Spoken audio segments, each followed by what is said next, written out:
Hi everybody, it's Az here from Heel vs Babyface. We are now into Stage 3. And what is Stage 3? Well, when you land on the Isle of the Thunder King, there are various stages before we can even get to the Citadel itself. The third stage has now been opened, and this is the assault on the Throne of Thunder. So this is very interesting stuff indeed. So it's spawned a quest, which will be either given by Lady Jaina here, or by Lorthamar Theron if you're a member of the Horde, and it's going to take you into another single player scenario, which I am really beginning to like at the moment. So when we go in, we're going to go into a cutscene. I'm going to shut my cake hole and you can listen to this.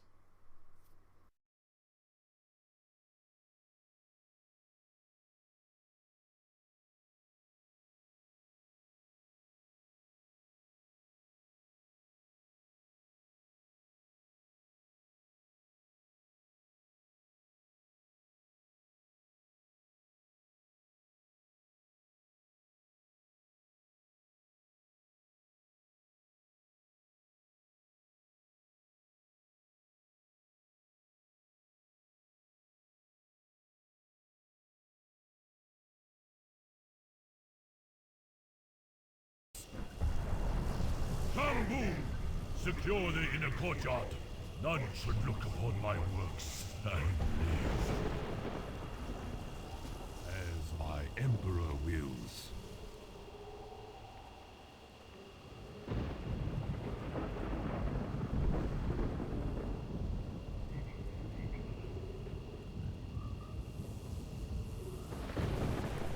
Okay, pretty good stuff, yeah, and the Thunder King just looks amazing. I mean, seriously amazing. I can't wait to actually have a scrap with him. And when I got exalted with the Kirin Tor, this will be the same for the Sun Reavers as well.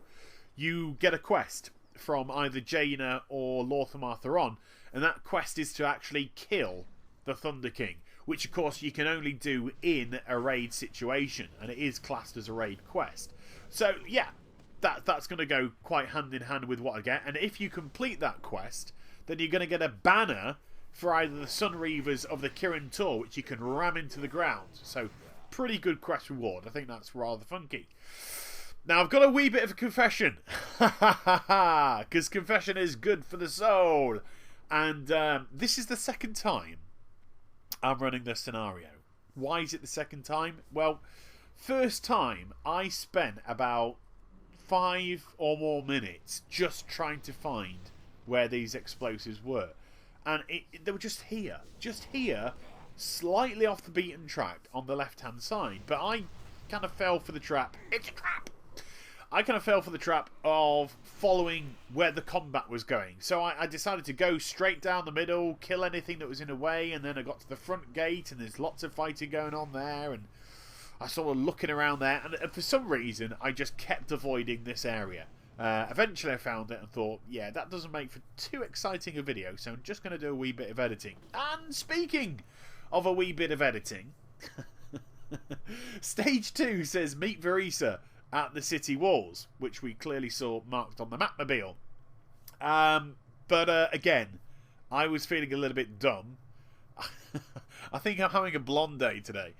I was feeling a little bit dumb, and what I did is I went to the front gate. Again. I went to the front gate for the explosives. They weren't there. I went to the front gate to meet Verisa. She wasn't there. You'd think I'd get the hint by now, but oh no. No. I seem to be repeating the same mistakes. Never mind. That key that dropped, that is the key that's going to allow you to run the Troves of the Thunder King scenario.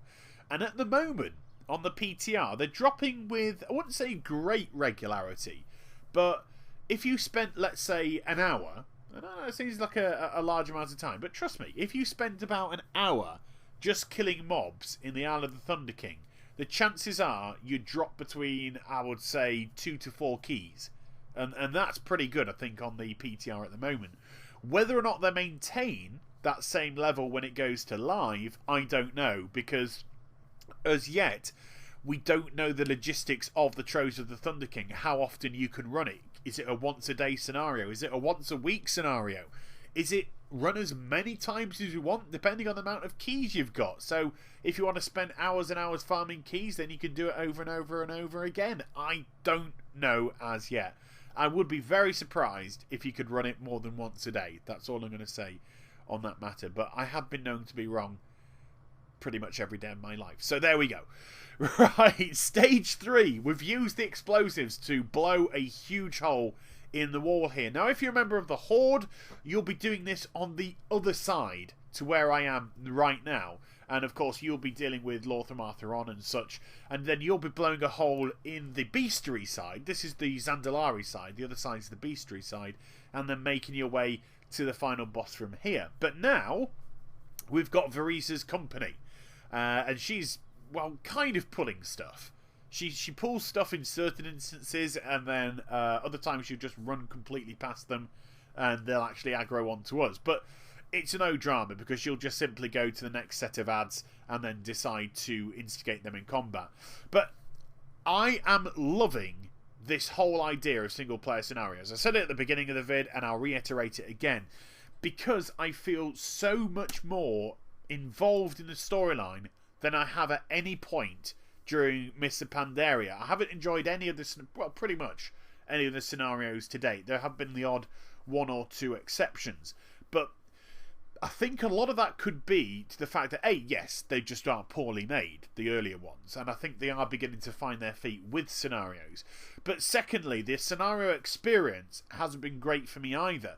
And healers, I'm not having a go at you here, but healers seem to be the laziest people when it comes to scenarios, because a healer will go in and say, oh, I'm Spectre's healer, and they'll do bugger all. Because remember, a scenario is designed specifically where you don't need a tank or a healer. There are either tanking or healing abilities in place to keep everybody up if you're careful. I'm not saying just go all gung-ho and expect to survive, because you might just get yourself sneakily killed. But I am finding a lot of healers go in, they're not respecing to DPS, and so pretty much becomes a 2-player scenario, and it just gets very frustrating in that angle. So I'm not having a go at healers, but I am definitely saying that the people who have sort of soured my own personal scenario experience to date have been from that specialisation. Be told. So if you're one of those people, come on, buck up, get to a DPS spec, help people out. It's really not nice when you have to carry others. So we're getting on to the final boss after my mini whinge and rant. Haven't felt as if I've had one for a while. And this boss, I thought it was going to be a level 90 elite, at least. But no, it's just a regular mob. Goes down very quickly. Now, Warlocks, this is just something for you here now. I've got out of Blood Horror, which I don't like that at all, that ability. I just think it's way too situational and doesn't quite work. And I've now gone back into Burning Rush. Why have I gone back into Burning Rush? Well, when you activate Burning Rush, you can now no longer be slowed below 100% speed. So it's pretty good for getting yourselves out of situations if you use it as a burst ability as opposed to a constant ability. But that's just a little bit for Warlocks there. You may want to take that into account, you may not. So there we go. Boss is dead. We're going to get Jaina Proudmoore zapping now. Varisa has taken a little bit of damage from the fight, and Jaina's a wee bit concerned for her. So she creates a portal and asks Varisa to go back to base. And that's what I'm going to do. I'm going to jump into that portal in a little bit and we'll complete the quest. So there's a little bit of dialogue going on here, a little bit between the two people. But I enjoyed it. I don't know, again, if this is going to be a scenario that you can run multiple times, or whether or not it's purely an event scenario and once we've done it, that's it. But on a level of whether or not scenarios are getting better, I certainly think so. But that could, again, just be purely because of the storyline it's trying to tell. But when we've seen things like the Troves of the Thunder King, and even To the Skies, if you haven't seen that, go back through my playlists. Well, not playlists, go back through my videos, put that into the search engine and have a wee look at something which hasn't yet been released. They are getting better ideas. So I'm going to hand in the quest, complete it. I sincerely hope that you enjoyed this video. Please do like, comment and subscribe to my channel. Follow me on Twitter and also like my Facebook. I'm going to decide whether or not to do some PvP or PvE dailies today, even though I am exalted. And you take care, everybody. Bye-bye.